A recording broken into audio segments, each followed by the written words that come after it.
ემიგრანტებო, ეძღვნება უცხოეთში მყოფ ჩვენს ყველა თანამემამულეს. ვიცი, მეც გავუ რიყი ვარ, სამშობლოს გამო მიცდია, ემიგრანტული ცხოვრება შინ რო ამაოდ გიცდიან, შობის ადგილნი მწუხარე დასულ რომ ხელებს გიწვდიან,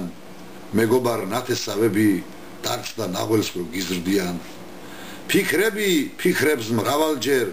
მიხკედლებიან მირთვიან, რა არის ჩვენი ცხოვრება, ან ეს სამყარო რისთვია, თუ კი აქ ადამიანი მხოლოდ მოძრავი ნივთია, თუ კი სიცოცხლე მარტოდენ მძიმედ სათრევი ტვირთია, თუ სადაც დაბადებულ ხარ ზე წესივრად არ გინთია, თუ დღენი მხოლოდ ნატრაში და მოლოდინში მიდიან, ხან კიდეც გაუბრაზებულ ვარ, მithქვამს სულ ფეხზე მკიდია, ესე ძაღლური სიცოცხლე სამარის კარის ხიდია, წაიღეთ, არა მჭირდება, გაჩუქებთ, არა უკიდია, საფლავში წოლა მირჩევნავ, სამზეო მაინც ბინდია.